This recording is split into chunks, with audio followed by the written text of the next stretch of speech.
જરૂર છે કે નહીં, તો પણ છે. કેમ કે જે ભણતર ભણીને આપણે જ્ઞાન મેળવ્યું હોય, જ્ઞાનનો અહંકાર ના આવી જાય એટલા માટે ભક્તિની જરૂર છે. ભક્તિ હશે તો જ્ઞાનનો વિવેક આવશે, અને જ્ઞાનની સાથે વિવેક હશે તો જીવનનો વિકાસ થશે. અને જો જ્ઞાનની સાથે વિવેક નહીં હોય તો એ જ્ઞાન તમને વિનાશના માર્ગે લઈ જશે. આજે જો સાયન્સ અને ટેકનોલોજી જેટલા ડેવલપ થયા, સાયન્સનું એક પાસું, આજે એર કન્ડિશન બનાવ્યા, સુપરસોનિક જેટ વિમાનો બનાવ્યા, ઇલેક્ટ્રિસિટી, આ બધા જ સગવડના સાધનો બનાવ્યા, ઘણું બધું ડેવલપમેન્ટ થયું છે, માણસને કામમાં લાગે. અને સાયન્સનું ટેકનોલોજીનું બીજું પાસું, આજે atom bomb, neutron bomb, hydrogen બોમ્બમાં મિસાઇલો કે છે કે આખા વિશ્વમાં જેટલા બધા હથિયાર ભેગા થયા કે 11 વખત આખી પૃથ્વીનો નાશ કરી શકે. આ બધા બોમ્બ ફાટે તો 11 વખત પૃથ્વી ખલાસ થાય, એટલો દારૂગોળો આજે જગતમાં ભેગો થયો છે. આવું જ્ઞાન શું કરવું જે આખા જગતને વિનાશની તરફ લઈ જાય? જ્ઞાનનો સાચો ઉપયોગ માણસના વિકાસ માટે છે. જ્ઞાનની સાથે ભક્તિ હોય તો વિવેક આવે, કર્મની સાથે ભક્તિ હોય તો એ કર્મનું પણ સબ્લિમેશન થાય, એનું ઉદ્ધવીકરણ થાય, અને એ કર્મથી તમે પ્રભુ સુધી પહોંચો. કોઈ પણ ક્રિયાની સાથે જ્યારે ભક્તિ જોડાય ત્યારે ક્રિયા સ્વયં ભક્તિ બને છે, એનો આખો રૂપ બદલાઈ જાય છે. દાખલા તરીકે આપણા રહેવા માટે સુંદર મજાનું મકાન બનાવો, સારું ફર્નિચર વસાવો, હાઉસ કહો, વિલા કહો, કંઈ પણ કહો, પણ એ મકાનમાં ભક્તિ ભળે અને એમાં જો પ્રભુની પધરામણી થાય તો એ મકાન મંદિર બની જાય. જીભના સ્વાદને પોષવા માટે ઘરમાં રાંધીએ તો અન્ન કહેવાય, પણ અન્નમાં ભક્તિ ભળે અને પ્રભુને ધરીને લેવામાં આવે તો એ જ અન્ન પ્રસાદ બની જાય. આપણા આનંદ માટે ગાઈએ કે સાંભળીએ તો એ સંગીત કહેવાય, પણ સંગીતમાં ભક્તિ ભળે અને પ્રભુની પ્રસન્નતા માટે ગાવામાં આવે તો એ જ સંગીત કીર્તન બની જાય. આપણા મનોરંજન માટે ફરવા જઈએ તો પ્રવાસ કહેવાય, પણ પ્રવાસમાં ભક્તિ ભળે ને કોઈ ભગવત કાર્યથી જઈએ તો એ જ પ્રવાસ યાત્રા બની જાય. ક્રિયામાં ભક્તિ મળે તો ક્રિયા સ્વયં ભક્તિ બની જાય છે. એટલા માટે જ્ઞાન માર્ગ કે કર્મ માર્ગ પર ચાલનારા જીવોએ ભક્તિનો અવલંબન, એનો આધાર રાખવો પડે. જ્યારે ભક્તિ એ સ્વતંત્ર છે. જ્ઞાની ભક્ત હોય એ જરૂરી છે, પણ ભક્ત જ્ઞાની હોવો જરૂરી નથી. આ વ્રજની ગોપીઓ કઈ વિચારમાં ભણવા ગઈ હતી? આજે એનો સબ્જેક્ટ લઈને આપણે પીએચડી કરી, જુદી વાત છે. એમને કોઈ સાધન નથી કર્યા, પ્રેમથી પ્રભુને મેળવ્યા છે.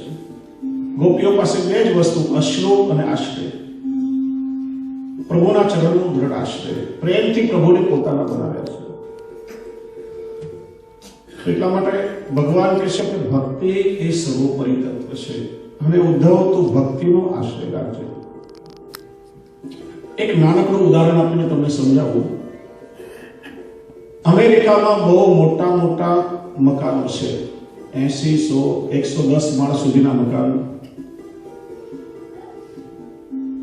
80મા માળ પર 4 મિત્રો રહેતા હતા. એકવાર રાત્રે બહારથી ફરીને આવ્યા, પાર્કિંગ લોટમાં પોતાની ગાડી પાર્ક કરી લિફ્ટ પાસે આવ્યા તો ખબર પડી કે આખા મકાનની લિફ્ટની સિસ્ટમ ખરાબ થઈ ગઈ છે. 80 માળ પગથિયા ચડીને જવું પડશે, બીજો કોઈ વિકલ્પ નથી. રિપેર થવામાં ટાઈમ લાગશે. 4 માળ જો આજે કોઈને ત્યાં ચડીને જવું પડે તો આમ પહેલાથી હાથ લાગી જાય. 80 માળ ચડવું કઈ સહેલી વાત નથી, બીજો કોઈ વિકલ્પ નથી. સમય પણ લાગે, પરિશ્રમ પણ થાય. 4 મિત્રોએ નક્કી કર્યું વારાફરતી આપણે એકબીજાને વાર્તા કરશું, રીતે સમય પસાર થશે. પગથિયા ચડવા શરૂ કર્યા, એક પછી એક મિત્રે પોતપોતાની વાર્તા કહી. 3 મિત્રોની વાર્તા પૂરી થઈ, ત્યાં 79 માળ આવ્યા, હવે એક જ માળ ચડવાનો બાકી. 3 મિત્રએ ચોથા મિત્રને કહ્યું કે ભાઈ એક જ માળ ચડવાનું બાકી છે, પણ આપણા વચ્ચે નક્કી થયું છે કે દરેકે વાર્તા કરો ને તારે વાર્તા તો કરવી પડશે. ત્યાં ફ્લેટના દરવાજા પાસે આવે. મિત્ર કહે મારી વાર્તા બહુ નાની છે, ટૂંકી છે, 2 શબ્દમાં જ કહેવાનું છે. 80 માળ પગથિયા ચડીને આવ્યા પણ ફ્લેટની ચાવી નીચે ગાડીમાં ભૂલી ગયા. લેવા માટે ફરી પાછું નીચે ઉતરવું પડશે. એમ જ્ઞાનના શિખરો સર કરો, સમૃદ્ધિના શિખરો સર કરો, પણ ભક્તિ છે એ પ્રભુને પામવાની માસ્ટર ચાવી છે. ભક્તિ હશે તો સંસારના જન્મ મરણના બધા જ બંધનમાંથી છૂટશો. અને જો ભક્તિનો આધાર નહીં હોય તો જેમ શંકરાચાર્યજી કહે છે, પુનરપી જનનમ પુનરપી મરણમ પુનરપી જનની જઠરે શયનમ, એ જ પરિભ્રમણ સતત ચાલતું રહેશે. આગળ ભગવાન ઉદ્ધવજીને શરણાગતિનો ઉપદેશ આપે છે. જે વાત ગીતામાં ભગવાને અર્જુનને કહી એ જ વાત ઉદ્ધવને ભાગવતમાં કહે છે. માવે કેવ શરણમાત્માનમ સર્વદેહિનામ યાહી સર્વાત્મ ભાવેન મયા સ્યાહિ કુતો ભય. હે ઉદ્ધવ, સર્વ પ્રાણી માત્રના આશ્રયરૂપ મારા એકના શરણમાં તું આવ તો સંસારના દરેક ભયથી તું મુક્ત થઈશ. બીજી વાત પ્રભુએ ગીતાજીમાં અર્જુનને કહ્યું, બધા જ વર્ણાશ્રમ ધર્મનો ત્યાગ કરી હે અર્જુન તું મારા એકના શરણમાં આવો. એમ નથી કહ્યું અન્ય કોઈના શરણમાં થાય, કારણ કે આપણે આગળ જોયું કે કૃષ્ણ એ સર્વોપરી તત્વ છે. બીજા બધા કૃષ્ણના અવતાર છે, કૃષ્ણની અંગભૂત સૃષ્ટિ છે. શ્રી મહાપ્રભુજી સર્વોપરી, જેને આપણે સુપ્રીમ પાવર કહીએ છીએ, કૃષ્ણ એટલે સુપ્રીમ પાવર, સર્વસત્તાધીશ સદાનંદ. ભગવાન પણ કહે છે કે બધાનો આશ્રય છોડી તો મારા એકના શરણમાં આવો, દરેક પ્રકારના ભયથી તું મુક્ત થઈશ. આશ્રય એટલે શું? આશ્રય એટલે પ્રભુના ચરણોમાં સર્વસ્વ સમર્પણ કરી પ્રભુના ચરણ પકડી લેવા, અને જે પરિસ્થિતિમાં પ્રભુ આપણને રાખે દરેક પરિસ્થિતિમાં પ્રભુની કૃપા માની અને પોતાના જીવનનો નિર્વાહ કરો, એનું જ નામ આશ્રય. સુખ અને સગવડતામાં તો ભગવાનની મારા પર બહુ કૃપા છે, બધા માનતા હોય, પણ દુઃખ કે અગવડતામાં પણ ઠાકોરજીની આ મારા પર કૃપા છે એવો પરિપક્વ જે અધિકારી હોય એ જ સમજી શકે, બીજાની સમજમાં ના આવે. દુઃખ આપીને પણ પ્રભુ કૃપા વિચારે છે અને સુખ આપીને પણ પ્રભુ કૃપા જ વિચારે છે. દુઃખ એ જીવનના ઘડતરનું સાધન છે. કાચો માણસ હોય ને, ઢીલો માણસ તો દુઃખમાં પડી ભાંગે, અને સમજદાર માણસ હોય ને એ દુઃખને જીવનના ઘડતરનું સાધન બનાવીને, પગથિયા બનાવી એના ઉપર ચડીને આગળ વધે. આજે જીવનમાં સંસારમાં લોકોમાં તમે જુઓ કે જે ટોપ પર પહોંચેલા માણસો છે ને, એનો ભૂતકાળ જોશો ને તો ખૂબ જ સંઘર્ષમય ભૂતકાળ હશે. એમને લોકો ત્યાં સુધી નથી પૂછી શકતા. અને જો માણસ દુઃખમાં કે સંઘર્ષમાં પડી ભાંગે તો ક્યારે પણ આગળ ન વધી શકે. પ્રભુના મોટા મોટા ભક્તોના જીવનમાં કસોટીઓ આવી છે, પણ દુઃખી નથી થયા, ઓર એમની ભક્તિ દ્રઢ થઈ છે. ઘણી વાર લોકોને એમ થતું હોય, હું આટલી સેવા કરું છું, હું આટલી માળા કરું છું, આ જે લોકો સાવ નાસ્તિક છે બધા સુખી કેમ, ના બધી તકલીફો અમને જ કેમ? એનું હંમેશા કહું કે કસોટી હંમેશા સોનાની જ થાય, કસોટી ક્યારે પણ કથિરની ના થાય. ભગવાન જેને પોતાના શરણમાં લેવાનો વિચાર કરે ને એના જીવનમાં કસોટી આવે. પ્રભુ પણ વિચારે કે આ મારા સુધી પહોંચવાને યોગ્ય છે કે નહીં. અને જે સુખમાં છકી ન જાય અને દુઃખમાં ડગી ન જાય એ જ પ્રભુ સુધી સરળતાથી પહોંચી શકે. યાદ રાખો, સુખમાં છકી ન જાય અને દુઃખમાં ડગી ન જાય એ પ્રભુ સુધી સરળતાથી પહોંચી શકે. હું ઘણી વાર કહું છું, એક પનિયારી માતા પર પાણીનો ઘડો લઈને ચાલી જાય અને ઘડામાંથી પાણી છલકાયા કરે. પાછળ પાછળ એક કવિ જતો તો એ કવિ પેલા ઘડાને કહે છે, અરે ઘડા, આ પનિયારીએ તને માથા પર ઉપાડ્યો છે ને, એટલે બહેકી ગયો છે, છકી ગયો છે, માટે છલકાય છે. ત્યારે ઘડાએ કહ્યું, એ પણ કવિએ સાંભળ્યું. કવિ કોને કહેવાય? જે પ્રકૃતિની સાથે સંવાદ કરી શકે.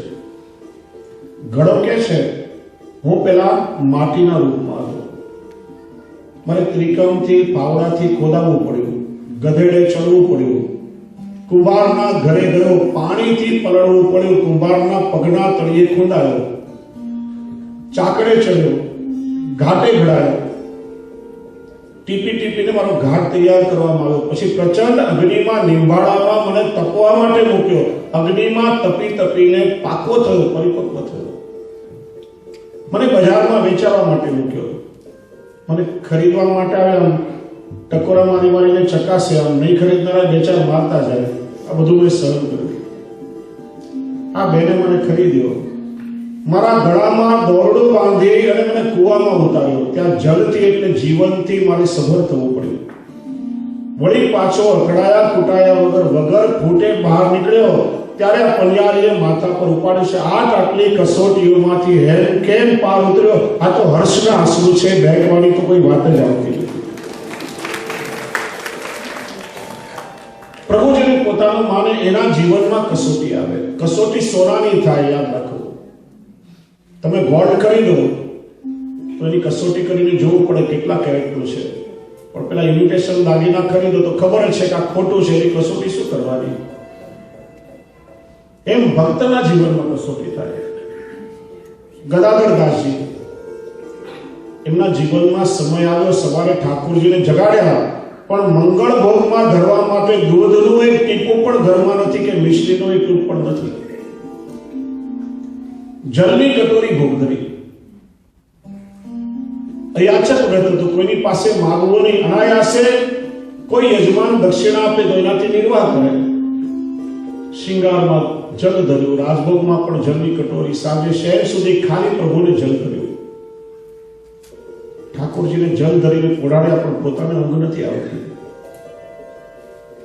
નેત્રોમાંથી અશ્રુ હોય છે. દુઃખ એ વાતનું નથી કે મારી પાસે કંઈ નથી. દુઃખ એ વાતનું છે મારા ઘરમાં આજે પ્રભુને કેટલો પરિશ્રમ પડ્યો છે.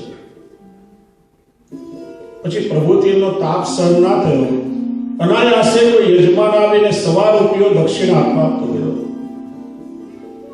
₹1.25 હાથમાં આવ્યો, ઘરેથી દોડ્યા. વિચાર્યો કાચું સીધું સામગ્રી લઈને આવીશ, સ્નાન કરીશ, ચૂલો પેટાવીશ, સામગ્રી બનાવીશ, કેટલો સમય લાગશે? પ્રભુને આજે આખો દિવસ ભૂખ્યા રહેવું પડ્યું છે.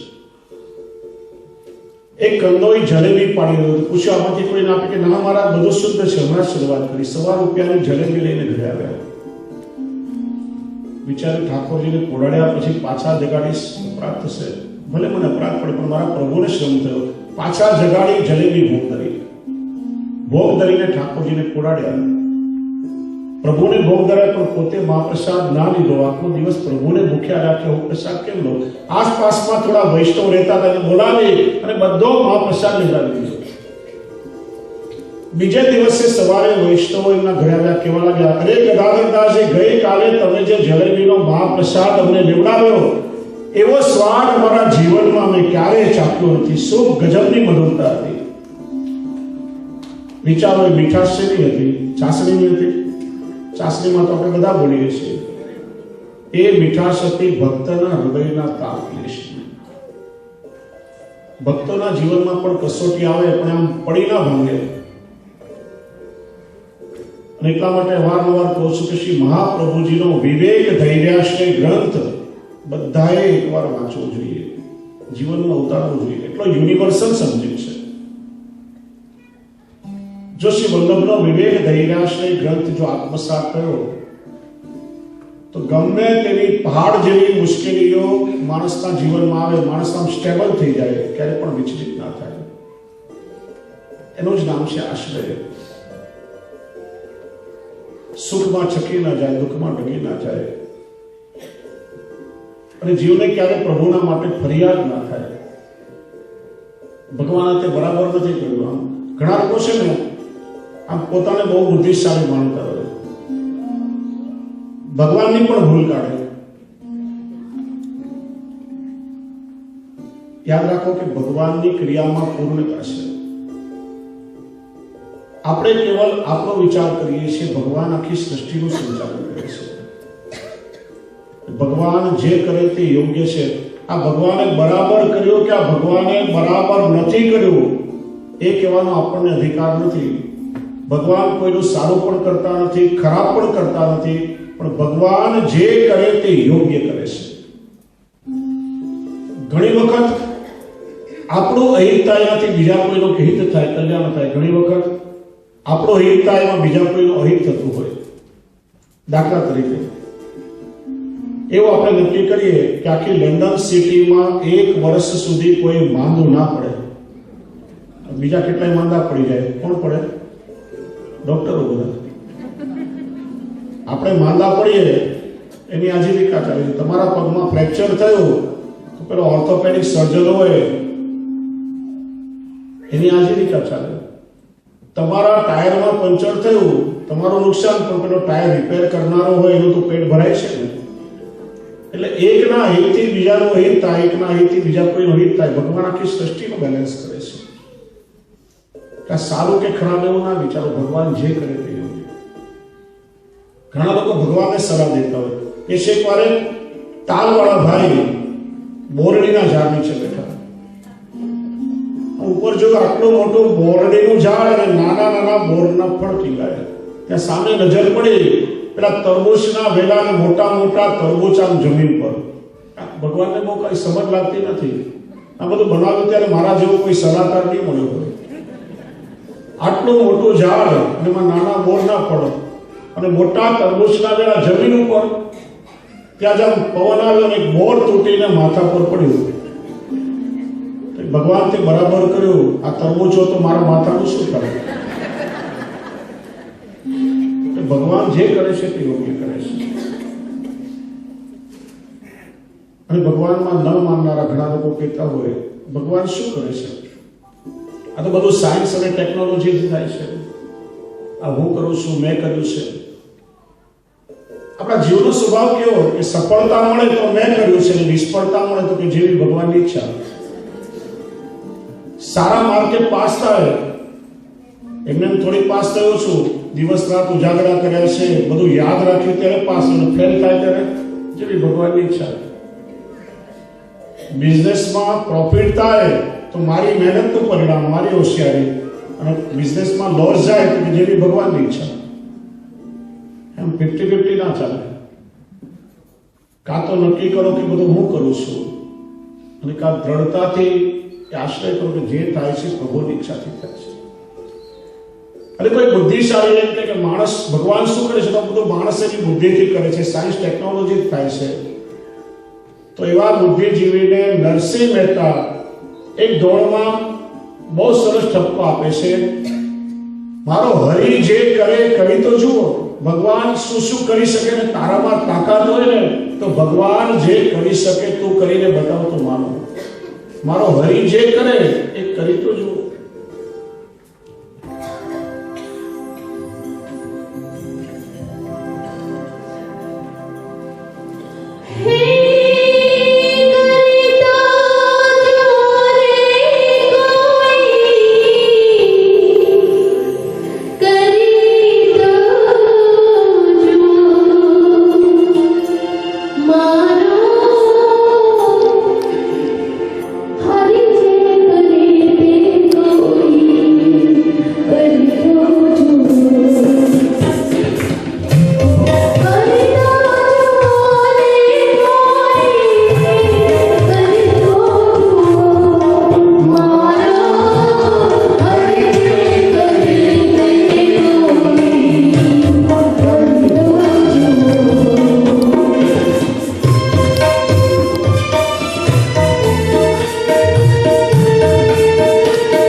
નરસિંહ મહેતા બતાવે છે, સમયના ભાવે આપણે ટૂંકામાં બતાવ્યું.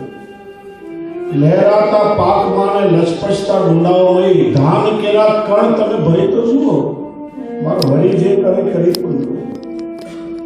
ધરતીને ધાવીને વધતી આ વનરાયો ફૂલડામાં ફોરાનું તમે ભરી તો જુઓ. હે જીવ, તારી તાકાત હોય તો ઇમિટેશન ફૂલ બનાવી શકીશ, પણ ફૂલમાં સુગંધ ભરીને બતાવો તો કહું. હાડ માંસ રુધિર અને ચામડી મળેલ કાયા, એ રે કાયામાં પ્રાણ કોઈ પૂરી તો જુઓ, મારો હરી જે કરે કરી તો જુઓ.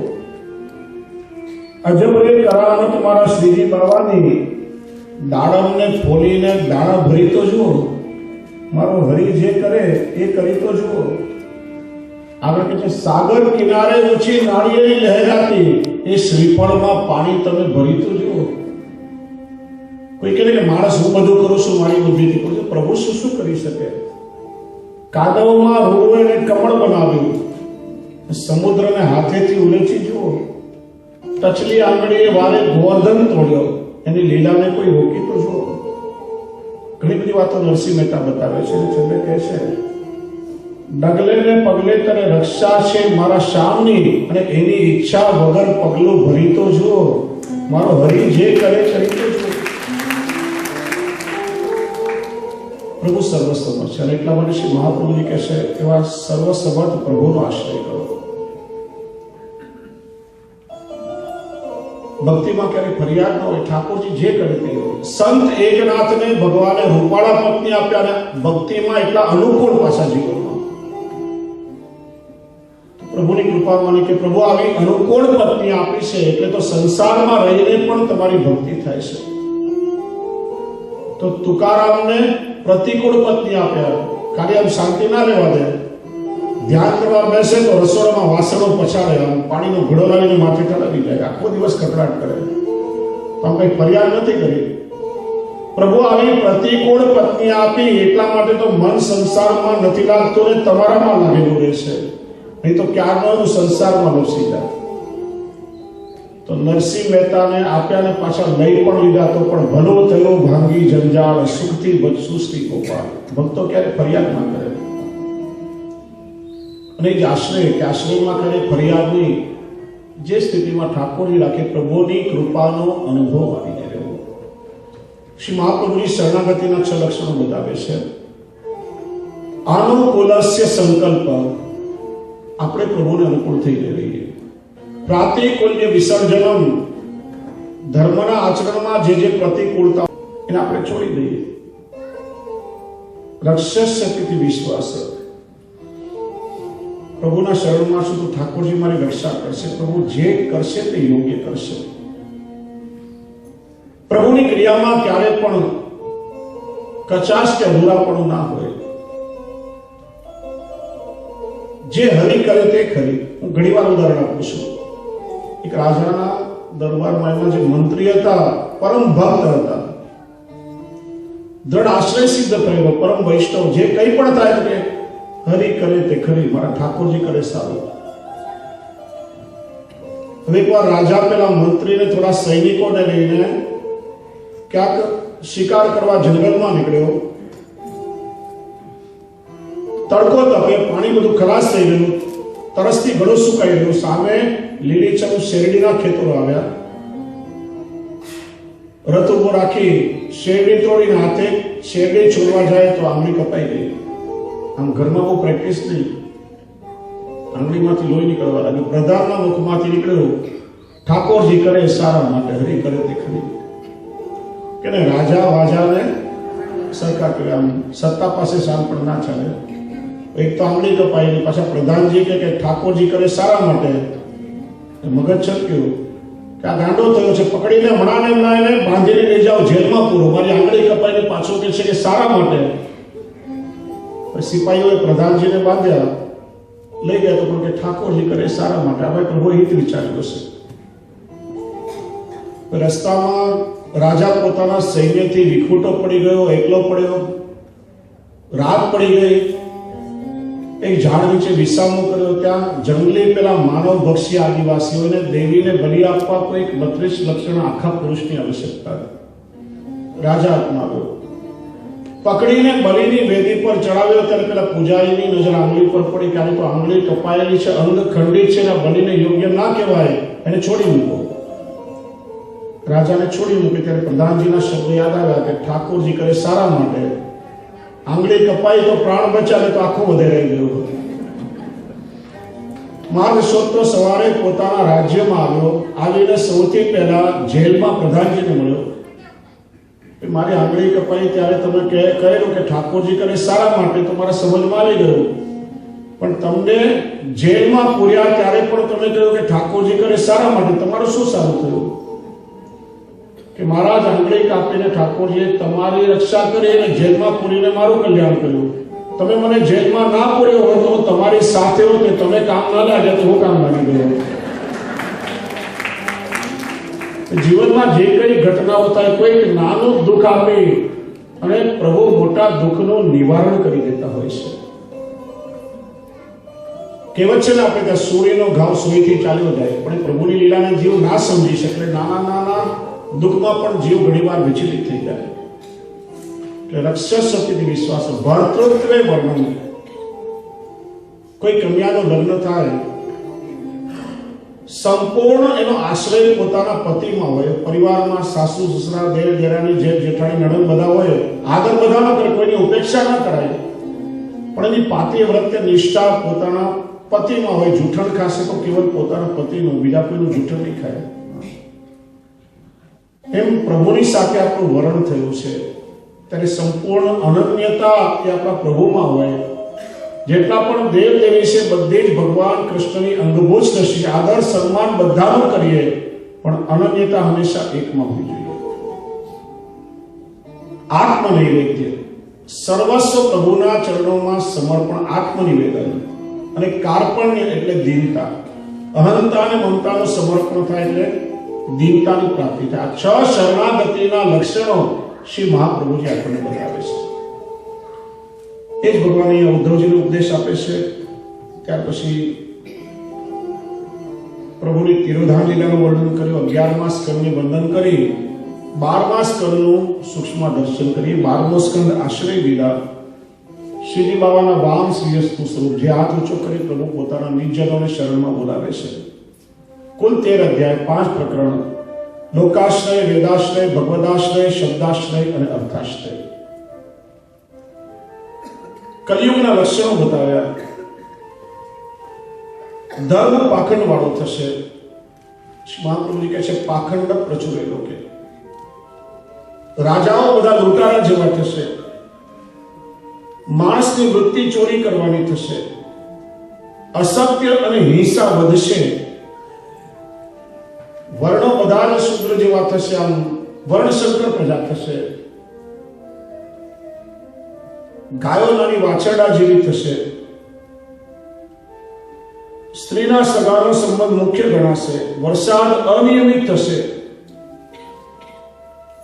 ઔષધિ બધી અણુ જેવી થશે. ઔષધિ બીજો ઘરમાંથી ધર્મ જ્યારે નિશ્ચેષ થઈ જશે, ધર્મ ચાલ્યો જશે, ત્યારે સંભલ નામના ગ્રામમાં ભગવાન કલ્કી સ્વરૂપે અવતાર ધારણ કરશે.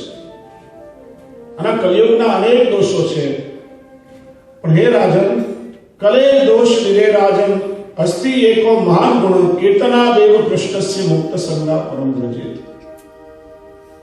કલિયુગમાં અનેક દોષો ભલે રહેલા છે, પણ કલિયુગનો સૌથી મોટો ગુણ એ કે ભગવાન શ્રી કૃષ્ણનું કથા શ્રવણ કીર્તન કરી અને જેવ બધા જ સંગથી મુક્ત થઈને પ્રભુને પામી શકશે.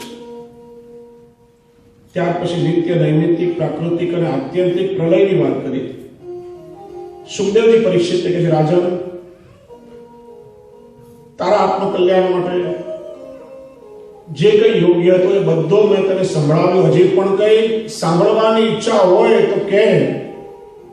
મૃત્યુ તારું રાહ જોઈ રહ્યું છે. ત્યારે પરીક્ષિત કહે છે, સિદ્ધોસ્મિ અનુગ્રહિતોસ્મિ ભવતા કરુણાત્મના શ્રાવિતો યચ્ચ મે સાક્ષાત અનાદિ નિધનો હરિ. હે મહારાજ, આપ દયાળુએ મને અનાદિ અનંત પરમાત્માની કથાનું શ્રવણ કરાવ્યું. તેથી હું કૃતાર્થ થયો. હવે મને જગતમાં કોઈનો પણ ભય નથી. મૃત્યુ સામે આવે તો ભલે આવે, મને મૃત્યુનો પણ ભય નથી, મારા મનમાં હવે કોઈ પ્રકારની શંકા રહી નથી. હવે તો મને સર્વત્ર પ્રભુના દર્શન થાય છે. પ્રભુમાં હવે મારી પ્રીતિ વધવા લાગી છે. હવે કૃપા કરી મારા દેહની ત્યાગ કરવાની આજ્ઞા મને આપો. સુખદેવજીનું પૂજન કર્યું છે. જો બહુ સુંદર વસ્તુ અહીંયા બતાવી. આ સત્સંગ અને કથા શ્રવણ છે, એનો લાભ શું મળે? શિવનો સ્વભાવ છે ને કે લાભ વગર ક્યાંય ના લૂટે. શ્રી વલ્લભની યુકે આપનું સુંદર આયોજન કર્યું. મારા રાજુભાઈ સાથે ચર્ચા કરી, કંઈક સત્સંગનું આયોજન અહીંયા કરવું છે. તારીખ તિથિ નક્કી થયા, પત્રિકા છપાઈ, આપણા સુધી પહોંચી. આ બધા પોતાના ઘર બાર વેપાર ધંધા બધું છોડી દૂર દૂરથી આપણે પરિશ્રમ કરીને 4-5 કલાક અહીંયા આવીને બેસવા. અમે પણ ઠેર ભારતથી અહીંયા સુધી આવીએ, ઠાકોરજીની સેવા સંબંધ બધું છોડીને તમારા પ્રેમ માટે આવવું પડે.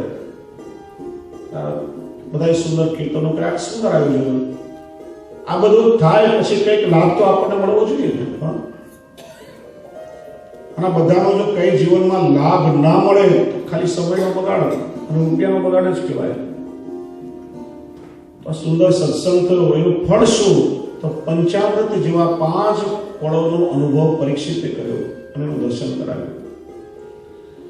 સત્સંગનું સૌથી પહેલું ફળ છે નિર્ભયતા. માણસ નિષ્પાપ બને અને નિષ્પાપ માણસ હંમેશા નિર્ભય બને. કંપન્તે સર્વ પાપાની સપ્તાહ શ્રવણે સ્થિતે અસ્માકમ પ્રલયમ સત્ય કથા એવ કરી શકે. પાપી માણસ પણ જ્યારે કથા મંડપમાં આવે ને તો એના પાપ પણ તડતડ ધ્રુજવા લાગે કે પ્રભુની કથા હવે અમારો નાશ કરી દેશે. પાપી માણસ ભયભીત હોય, ક્યારે મરીશ, ક્યારે કોઈ મને મારશે. અંદર રહેલું પાપ ચારે તરફ ભયનું વાતાવરણ ઊભું કરે. જેને પ્રભુનો આશ્રય મળે છે, જે પ્રભુના સ્વરૂપને જાણી ગયો છે, જે નિષ્પાપ, એને ક્યારે પણ કોઈનો ભય ન લાગે. કે છે સંત એકનાથ પાસે એકવાર એક માણસ આવ્યો, વંદન કર્યા કે મહારાજ, મનમાં એક પ્રશ્ન થાય છે. અમે ગમે તેટલો પ્રયત્ન કરીએ પણ જાણે જાણે કોઈને કોઈ પાપ અમારાથી થઈ જાય છે. તમે આટલા નિષ્પાપ કેમ રહી શકો? સંકેત ચર્ચા પછી ક્યારે કરશું. આજે તમે એક અગત્યની વાત કહો. આજથી 7 દિવસ પછી તારું મૃત્યુ થશે. પેલો ગભરાઈ ગયો. મૃત્યુની આગળ પણ એક સંતના મોઢે સાંભળી, સંતને વંદન કર્યા, ભાગતો ભાગતો ઘરે આવ્યો. પોતાનો તામસિક ક્રોધી સ્વભાવ બદલી નાખ્યો. બધા સાથે આમ પ્રેમથી વર્તન કરવા લાગ્યો. લેણ દારૂનો દીવો ફટાફટ ચૂકવી દીધો. દિવસ રાત પ્રભુના ભજનમાં લાગી ગયો. જોતામાં 7 દિવસ નીકળ્યા. 8મો દિવસ આવ્યો. નાઈ ધોઈ સંત પાસે આવ્યો, વંદન કર્યા. મહારાજ, તમે તો કહ્યું હતું 7 દિવસમાં મરીશ અને આજે 8મો દિવસે હું જીવતો બેઠો છું. કે તું જીવે છે પ્રભુની કૃપા સમજ. મને કે આ 7 દિવસમાં તે પાપ કેટલા કર્યા? મહારાજ, પાપ શું? પાપનો વિચાર પણ કર્યો નથી. 7 દિવસમાં મરવાનું હોય તો હું પાપ કેમ કરું? ત્યારે સંતે પોતાની નિષ્પાપતાનું રહસ્ય સમજાવ્યું. તને ખબર પડી 7 દિવસમાં મરવાનું છે, બધું પાપ કર્મ છોડી પ્રભુના માર્ગે વળી ગયો, તો મને તો એક ક્ષણનો પણ ભરોસો નથી આગલી ક્ષણ મારું શું થવાનું છે. હું પાપ કઈ રીતે કરું? આ ક્ષણ ભંગુર શરીર પ્રત્યે માણસ સભાન થાય, નિષ્પાપ બને. નિષ્પાપ માણસને પછી કોઈનો ભય સતાવતો નથી. કથા માણસને નિર્ભય બનાવે. સત્સંગનું બીજું ફળ નિસંદેહતા. મનમાં રહેલા અનેક પ્રકારના લૌકિક અલૌકિક સંશય બધા દૂર થાય. કે છે ને, સંશય આત્મા વિનશ્યતિ. શંકાશીલ માણસ હોય ને એને ક્યારે શાંતિ ના મળે. લૌકિક સંસારમાં પણ જેમ દૂધની તપેલીમાં ખાટી છાશનો એક ટીપું પડે તો બધું દૂધ ફાટી જાય, એમ આપણા ઘર સંસારમાં પણ થોડીક શંકા પડે તો માણસના સંસાર બગડી જાય. અને જીવને જો પ્રભુની લીલાનું જ્ઞાન ન હોય તો પ્રભુની લીલામાં પણ શંકાઓ થાય. આ 7 વર્ષનું બાળક આટલો મોટો ગોવર્ધન પર્વત કેમ ઉપાડી શકે? આ પથ્થરમાંથી હૈયા ને હૈયામાંથી પથ્થરને આ બધું કઈ રીતે બને? આપણે ભૂલી જઈએ કોઈ સામાન્ય વ્યક્તિની કથા નથી. કરતો અકર્તો અન્યથા કરતો સર્વ સમર્થ પ્રભુની લીલાઓ છે, જે અનંત કોટી બ્રહ્માંડને ધારણ કરીને ગોવર્ધન ઉપાડવામાં શું વાત? પ્રભુની લીલાનું જ્ઞાન થાય ત્યારે બધી શંકાઓ દૂર થાય. પ્રસંગ આવે છે ને કે રામાયણના યુદ્ધમાં મેઘનાદે રામ લક્ષ્મણને નાગ પાસથી બાંધ્યા અને એમાંથી છોડાવવાનું કામ ગરુડજીને સોંપાયું. જો ગરુડજી ભગવાનનું વાહન છે પણ સત્સંગ નથી એટલે લીલાનું જ્ઞાન નથી. નાગ પાસમાંથી છોડાવતા ગરુડજી આમ નાગને પકડીને સર્પોને વીણવા લાગ્યા. મનમાં શંકા થઈ, આ ભગવાન મોટા કે જે ભગવાનને અમારી જરૂર પડે અમે મોટા? જે સામાન્ય જીવને ક્ષણ માત્રમાં ભવ પાસથી છોડાવી શકે ને રાક્ષસ નાગ પાસથી બાંધી શકે ખરા? શું ખરેખર ભગવાન છે? નારદજી પાસે આવ્યા, નારદજી બ્રહ્માજી પાસે મોકલ્યા, બ્રહ્માજી શિવજી પાસે અને કાગભૂષણજી પાસે મોકલ્યા. એમના મુક્તિ કથા સાંભળી, પ્રભુની લીલાનું જ્ઞાન થયું. અરે આ તો પ્રભુની અવતાર લીલા છે, પ્રભુએ અવતાર કાર્ય માટે આ લીલા કરી છે. બધી શંકાઓ દૂર થઈ. સત્સંગ માણસને નિસ્સંદેહ બનાવે છે. ત્રીજું ફળ છે હૃદયમાં પ્રભુનો આવિર્ભાવ. અંતઃકરણ પવિત્ર બને. કોઈ જગ્યાએ આપણે જઈએ, આમ કચરાના ઢગલા પડ્યા હોય, દુર્ગંધ મારતી હોય તો બેસવું ગમે ખરા? હા કે ના? મહાપ્રભુજી પણ આજ્ઞા કરે છે, વિષયાક્રાંત દેહાનામ નાવેશ સર્વથા હરે. લૌકિકમાં આપણા મનમાં લૌકિક વિષય વાસનાનો કચરો જો ભરેલો હોય તો એમાં પ્રભુ શું, પ્રભુનો આવેશ પણ ક્યારે નહીં આવે. શુદ્ધ અંતઃકરણમાં પ્રભુ કૃપા કરીને પધારે અને સર્વ લીલાઓનો અનુભવ કરાવે. હું તો ઘણી વાર કહું છું, ભક્તના હૃદયમાં ભગવાન જેટલી પ્રસન્નતાથી બિરાજે એટલા કદાચ કોઈ મંદિરોમાં નહીં બિરાજતા હોય. એનું કારણ આજે મંદિરોમાં માણસનું ચાલે છે. હું કહું એ થવું જોઈએ, ટ્રસ્ટીઓ કે અમે કહીએ એમ થાય, પૂજા કે સેવા કરે વિચારે કે હું કહું એમ થાય, મેનેજમેન્ટ કે અમે કહીએ એમ થવું જોઈએ, દર્શન કરવા વાળા આવે અમે આટલું ડોનેશન આપ્યું છે થોડી વાર અમારા માટે દર્શન ખુલ્લા રાખો. મંદિરોમાં જે માણસનું ચાલે છે, પણ આપણા હૃદયમાં તો કેવલ ભગવાનનું જ ચાલે છે, ત્યાં બીજા કોઈનું ચાલતું નથી. એટલા માટે ભક્તના હૃદયમાં ભગવાન પ્રસન્નતાથી બિરાજે છે. ભક્તનું હૃદય એ જ પ્રભુને બિરાજો. સુરદાસજીનો પ્રસંગ છે ને, ગિરિરાજજી પરથી કીર્તન કરીને રાત્રે ઉતરી રહ્યા હતા, એક ખાડામાં પગ પડવા જાય તો ઠાકોરજી પધારે અને સુરદાસની લાકડી પકડી લીધી. વિચાર્યું, રાત્રિના સમયે નિર્જન સ્થાનમાં મને બચાવનાર કોણ હશે? કોઈ મનુષ્યની બાળક ના આવી શકે, નક્કી મારા શ્રીજી બાબા હોવા જોઈએ. તાવને પ્રભુનો શ્રીહસ્ત પકડો, સ્પર્શ તો આનંદ લો. લાકડીના ટેકે ટેકે હાથ સરકાવતા જેવો શ્રીનાથજીનો હસ્ત પકડવા જાય, હાથ છોડાવીને પ્રભુ ઠેકડો મારીને દૂર ભરાય, મનક મનક હસવા લાગ્યો. ત્યારે સુરદાસજી બે પંક્તિનું બહુ સુંદર પદ ગાયું. બાહે ચુરા કે જાત હો નિર્મલ જાન કે મોહે, હૃદય છોડ જો જાઓ તો મરદ બખાવું તો. પ્રભુ હાથ છોડીને અશક્ત જાણીને ભાગો છો, પણ હૃદય છોડીને જાઓ તો કહું કે તમે મરદના દીકરા છો. તો અહીંયા બિરાજો છો, આ છોડીને ક્યાં જવાના છો? આ સત્સંગનું ફળ. સર્વ લીલાઓ સાથે પ્રભુ અંતઃકરણમાં પધારીને આપણને અનુભવ કરાવે છે. નિર્ભયતા, નિસ્સંદેહતા, હૃદયમાં પ્રભુનો આવિર્ભાવ, સર્વત્ર ભગવત દર્શન. કથા સત્સંગ આપણને એવી દ્રષ્ટિ આપે છે કે સર્વત્ર પછી પ્રભુની લીલાનો અનુભવ થવા લાગે. જો મારે ત્યાં થોડા વર્ષ પહેલા મુંબઈમાં કથા હતી, કથાકારે બહુ સરસ વાત કરી, મને બહુ ગમી, ઘણી વાર એનું સ્મરણ કર્યું. એ કે અમદાવાદમાં મારી કથા થતી હતી અને પોલીસ વાળા ભાઈ દરરોજ કથા સાંભળવા આવે. એક વાર એમને પૂછ્યું કે તમારા અમદાવાદમાં દંગા ફસાદ હુલ્લડ બહુ થાય, તમે કાબુમાં કેવી રીતે કરો? મારા જે વિસ્તાર છે ને 3 દરવાજા, અમદાવાદમાં 3 દરવાજા વિસ્તાર, ત્યાં અમે કર્ફ્યુ લગાડી દઈએ, બધા હુલ્લડ કાબુમાં આવી જાય. પછી મેં કહ્યું આપણી પાસે પણ 3 દરવાજા છે, આંખ, કાન અને મોઢું, ત્યાં પ્રભુના નામનો કર્ફ્યુ લગાડી દઈએ તો હૃદયના બધા જ હુલ્લડો શાંત થઈ જાય. સત્સંગ દ્રષ્ટિ આપે, જીવ અને જગત તરફ જોવાની દ્રષ્ટિ બદલાય. કાનથી સાંભળો કાન પવિત્ર થાય, મુખથી પ્રભુ નામનું મુખ પવિત્ર થાય, સર્વત્ર પ્રભુનો અનુભવ થાય. અને પાંચમું ફળ છે પરમ પ્રેમની પ્રાપ્તિ. સત્સંગ પ્રેમનો સંચાર કરે. પ્રભુને પ્રેમ કરવા માટે પેલા પ્રભુના બનાવેલા જીવોને એકબીજાને પ્રેમ કરતા આવડવું જોઈએ. જો મૂળમાં જ પ્રેમ નહીં હોય તો પ્રભુને પ્રેમ કેવી રીતે કરશો? જીવ માત્રમાં પ્રભુના દર્શન કરી પરસ્પર એકબીજાને પ્રેમ કરતા થઈએ, પ્રેમ અને સદભાવનાથી વર્તન કરીએ, અને એ લૌકિક પ્રેમનું જ્યારે ઉદ્ધવીકરણ થાય ત્યારે લૌકિક આસક્તિ છૂટે અને પ્રભુમાં આપણો અનુરાગ થાય છે. પણ પ્રેમ કરતા જો નહીં આવડતું હોય તો પ્રભુને પણ પ્રેમ ક્યાંથી થશે? સત્સંગ એ પ્રેમનું સંચાર, પ્રેમનું નિર્માણ આપણામાં કરે છે, અને ત્યારે જીવો પછી પ્રભુને પ્રેમ કરે છે. આ 5 સત્સંગના ઉત્તમ ફળોનું દર્શન પરીક્ષિતે કરાવ્યું છે. તો 7 દિવસે કથાનું શ્રવણ કરીએ, આપણે પણ પ્રભુને એ જ વિનંતી કરીએ કે આપણને પણ એ અલૌકિક ફળની પ્રાપ્તિ થાય. સુખદેવજીનું પૂજન કર્યું. સુખદેવજી પછી ત્યાંથી ઉભા થયા. એ સમયે જન્મેજય આદિ પરીક્ષિતના પુત્રોએ બધી વ્યવસ્થા કરી રાખી હતી કે કોઈ સર્પ અહીંયા ના આવે, સર્પ દેખાય તો એને મારી નાખો. કશ્યપ નામના ધન્વંતરી જે સર્પનું ઝેર ઉતારવામાં ખૂબ જ નિપુણ, એને પણ રોક્યા. અને ત્યારે બ્રાહ્મણના શ્રાપથી પ્રેરાયેલો તક્ષક બ્રાહ્મણનું રૂપ લઈને આવ્યો.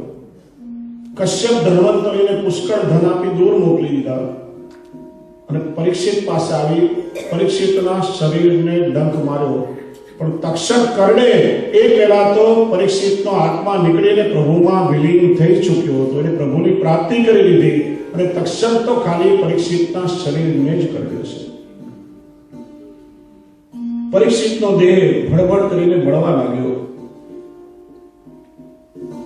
એનું કારણ છે મહાપ્રભુજી સમજાવે છે કે પરીક્ષિતનું શરીર સામાન્ય લૌકિક શરીર નથી. બીજા દિવસે આપણે ચર્ચા કરી કે પરીક્ષિત જ્યારે ઉત્તરાના ગર્ભમાં હતો ત્યારે અશ્વત્થામાએ બ્રહ્માસ્ત્ર છોડ્યું હતું. પહેલા અધ્યાયમાં 10 વર્ષના પરીક્ષિત કહે છે, દ્રોણસ્ય વિપૃષ્ટ વિદમ મદંગમ સંતાન નિજમ કુરુ પાંડવાના. પ્રભુના મારા પર કેટલા ઉપકાર છે કે અશ્વત્થામાના બ્રહ્માસ્ત્રથી મારું શરીર તો બળી ચૂક્યું હતું, પણ ઈશેના જીવિતમ પુનઃ, પ્રભુએ મને પુનર્જીવિત કર્યો. એટલે ઠાકોરજીએ આપેલો આ અલૌકિક દેહ છે ને તરુણવત્વની પ્રાપ્તિ થઈ છે. એટલે લૌકિક અગ્નિથી પરીક્ષિતના દેહનો અગ્નિ સંસ્કાર ન થઈ શકે, એટલા માટે તક્ષક રૂપી અગ્નિથી પછી પરીક્ષિતના દેહનો અગ્નિ સંસ્કાર થયો છે. તો એ રીતે આખું શ્રીમદ ભાગવત છે. અવારનવાર હું કહું છું, આચાર્ય પીઠ પર બેસીને કણભર પ્રવચન થયું હોય, તમે મણભર સાંભળ્યું હોય એના કરતા કણભર એને આચરણમાં ઉતારવાનો પ્રયત્ન કરજો. આ કથા કેવળ સાંભળવા માટે નથી. શ્રીમદ ભાગવત આપણો જીવન ગ્રંથ છે, આચરણ ગ્રંથ છે. આપણે બધા કથામાં આવીને બેસીએ છીએ, પણ જે દિવસે કથા આપણી અંદર આવીને બેસી જાય આપણું જીવન ધન્ય થઈ જાય. ભાઈએ પૂછ્યું હતું, આજનો સમય પૈસા કમાવા માટે બધી દોડ ઘડિયાળના કાંટા પર લોકો ચાલતા હોય. કથામાં કોઈ નવી વાત તો આવતી નથી ને. હજારો વર્ષથી એની જ વાત કથાકારો બધા કહેતા હોય, એ જ બધા પ્રસંગો. એના માટે આટલા રૂપિયા પૈસા બગાડી, આટલો સમય બગાડીને લોકો અહીંયા બેસે, આ મોટા મોટા આયોજન થાય, આ બધું શું જરૂરી છે? આ બધું થવા છતાં પણ સમાજમાં જે બધા લોકો સુધરતા કેમ નથી? મેં કહ્યું, આજે માણસ કરોડો રૂપિયાનો ખર્ચો કરી અને આધુનિક હોસ્પિટલો ક્યાંય બંધાવે છે? હોસ્પિટલ તો જોઈએ ને. માણસ તનથી માંદો પડે તો એની સારવાર હોસ્પિટલમાં થાય, બધું સાચી વાત. માણસ તનથી માંદો પડે તો એની સારવાર હોસ્પિટલમાં થાય, પણ માણસ જ્યારે મનથી માંદો પડે તો એની સારવાર કથામાં જ થઈ શકે. અનેક મનના માંદા મળી જઈથી સારા થઈ જાય છે. અનુભવ કર્યો છે. ઘરમાં ક્લેશ થયો હોય ને આપઘાત કરવાનો વિચાર કરીને નીકળેલો માણસ થોડો સમય કથામાં આવીને બેસે ને તો એના વિચાર બદલાય. પણ બધા સુધરતા નથી. મને કહ્યું કે યુવાન કથાકાર બહુ સુંદર કથા કરે, થોડા બહુ વૃદ્ધ વડીલો કથામાં આવીને બેસે. એકવાર એક વડીલને ઉભા કરીને પેલા કથાકારે કહ્યું કે આપણા જેવા વડીલો વૃદ્ધો કથામાં આવો છો, બહુ સારી વાત છે, શાંતિ મળશે, સમાધાન મળશે, તમારી ઉત્તરાવસ્થા, તમારું ઘડપણ સુધરી જશે. પણ તમારા જુવાન દીકરાઓ તમને કથા મંડપની બહાર મૂકીને ઉતારીને ચાલ્યા જાય છે. ક્યારેક પ્રયત્ન કરીને એમને સાથે લાવો, થોડી વાર કથામાં બેસાડો, થોડી બહુ વાતો સાંભળશે, એકાદ પણ જો એના જીવનમાં ઉતરી જશે ને તો એના જીવનનો વિકાસ થશે, સારો કર્મયોગ કરશે, સમાજને કઈ ફાયદો થશે. ક્યારેક તમારા બાળકોને કથામાં લાવો ત્યારે હાથ જોડીને પેલા વૃદ્ધ માણસે કહ્યું, અમારા જુવાન દીકરાઓનું કથામાં કામ નહીં, કેમ કે કાચી બુદ્ધિના છે, અપરિપક્વ બુદ્ધિના છે. તમે જે કંઈ કહો છો એ બધું સાચું માની લેશે ને તો અમારા કામના નહીં રહે. કથામાં તો અમારા જેવા પાક્કા માણસોનું કામ, કેમ કે તમે ગમે એટલું કહો, અમને કઈ અસર થાય ના. બદલાવાનું નક્કી કરી અને સમાજ કથામાં આવે પછી કઈ સમાજ સુધરતો નથી, એ યોગ્ય નથી. એટલે ફરી જ કહું, જે કંઈ સાંભળો ઘરેની ચર્ચા કરો, શ્રવણ કરો, ઘરેનું કીર્તન કરો, દરરોજ એનું મનન કરો, વાગોળો, ત્યારે ચોક્કસ આ પ્રભુની કથા આપણા હૃદયમાં આવીને બેસશે, પ્રભુની લીલાઓ આત્મસાત કરશે અને આપણે ઠાકોરના કૃપા પ્રાપ્ત કરીશું.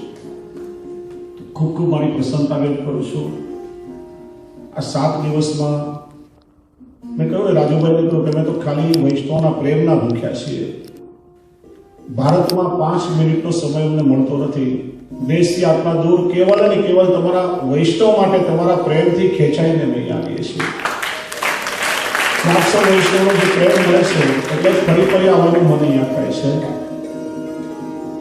તો ઠાકોરજીને વિનંતી કરી, શ્રી ભાગવતજી સાક્ષાત વાંગમય સ્વરૂપ શ્રી બાબા બિરાજે, આપ સૌને હૃદયથી એક આશીર્વાદ આપો.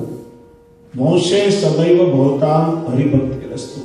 આપને અને આપના વંશ વારસોને ઠાકોરજી કૃપા કરીને ભક્તિનું દાન કરે.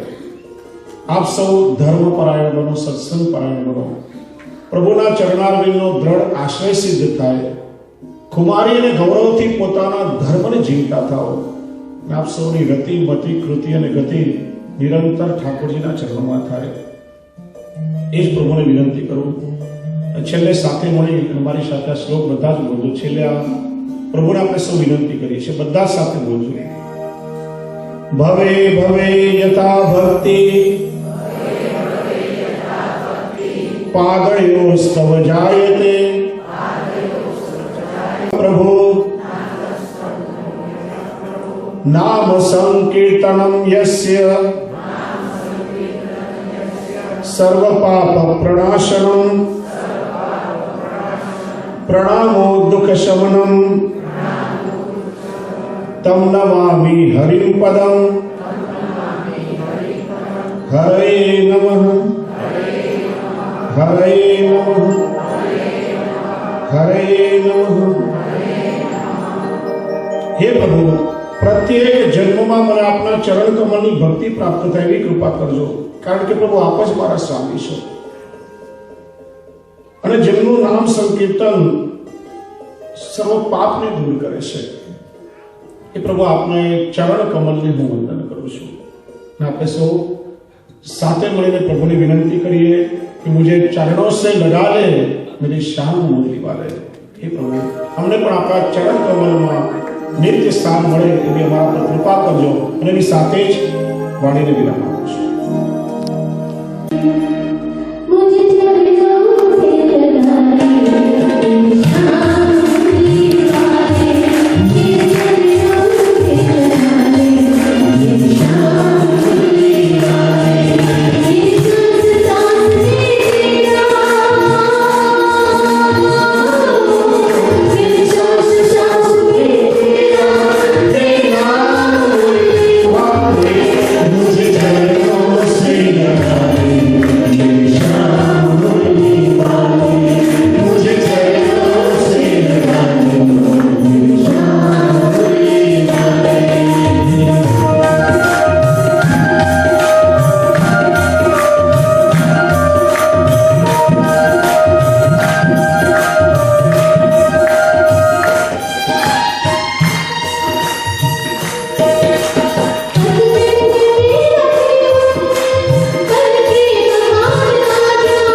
कि मैं हूँ प्यासी।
सुंदर श्री मुने श्री बालकृष्ण श्री वल्लभाई श्री गुसाई जी परम दयाल श्री भागवत भगवान आज के સાથે કથાનો વિરામ આપીએ. અમારા રાજભાઈ રાયચુરા માઇકનું સંચાલન કરશે.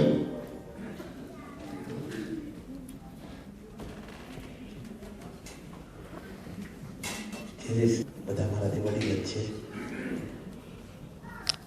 તે ઉપરાંત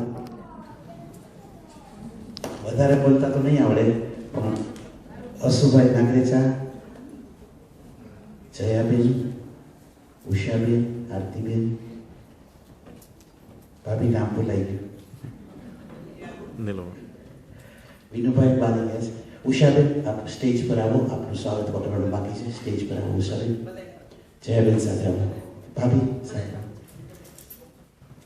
દીપકભાઈ ખખર, બીજું આપણે મહેન્દ્રભાઈ કાપડિયા, બધા બાકી હતા. પ્લીઝ સ્ટેજ ઉપર આવી જાઓ. મહેન્દ્રભાઈ કાપડિયા,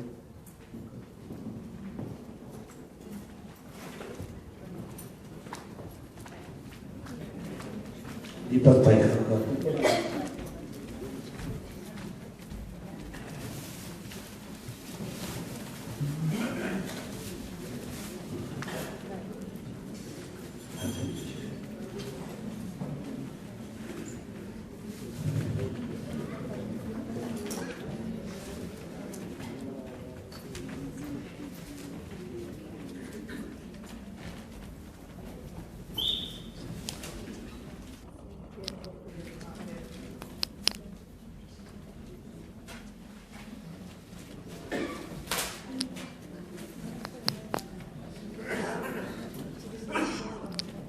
વિજયભાઈ તન્ના,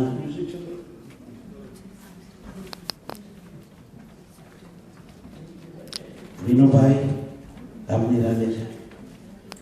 અશુભાઈ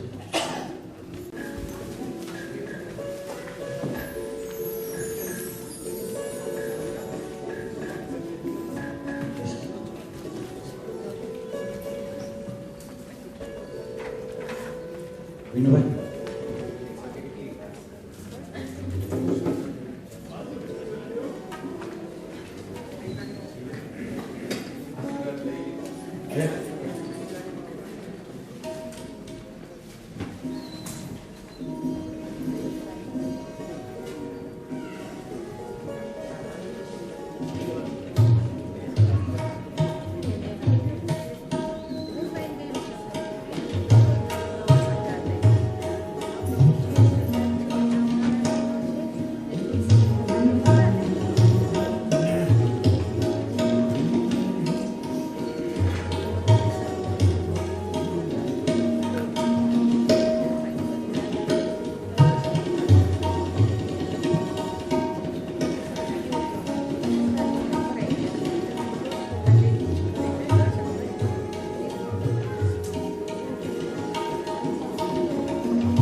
શ્રીનાથજીની હવેલી લેટિંગ સ્કૂલ પ્રથમ હવેલી તેના પ્રથમ મુખ્યા છે અનુભાઈ પધાર્યા છે તો અનુભાઈ પ્લીઝ આગળ આવો અનુભાઈ થાનકી વિજયા કાકીને નથી તેડી આવ્યા છે એકલા આવ્યા છે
હવે પહેલા આરતી થશે આરતી પછી બે ગરબા લેવડાવવાના છે બાવાશ્રી એટલે પહેલા આરતીમાં બધા આવી જાઓ મહેન્દ્રભાઈ બધા વોલન્ટિયર સાથે આરતીમાં આવી જાય વોલન્ટિયર રાજુભાઈ મારી એવી ઈચ્છા છે કે જેટલા વૈષ્ણવ બેઠા છે બધા જ આરતીમાં આટલા કરે દરેક પહેલા આ 7 દિવસથી બધા દરરોજ આવે છે એટલે આરતી થાય ને ત્યારે જેટલા વૈષ્ણવ છે બધા એક બે પાછળ ઉભા રહે બધા એકબીજાને આરતી કરે એટલે આરતીનો લાભ બધાને મળશે ચાલો આવી શકો છો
વૈષ્ણવે એ રાસ લેવાનો છે, બધા ગરબા લેવાના છે. 15 મિનિટ આપણે બધા જ રાસ લઈશું. આશ્રયનું પદ બોલાય એટલે રાસ થશે.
सीधा ऑफिस से पधरा लिया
ऑफिस में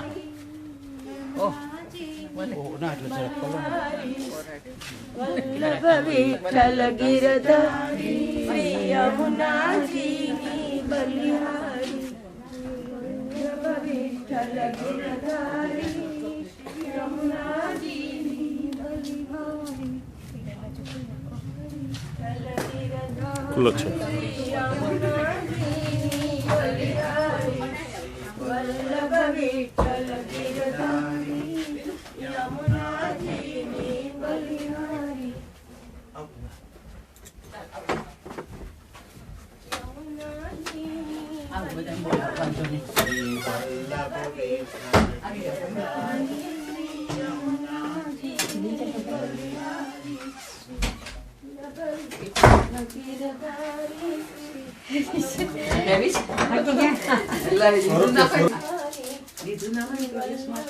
भगवान की जय, श्री वल्लभाधीश की जय।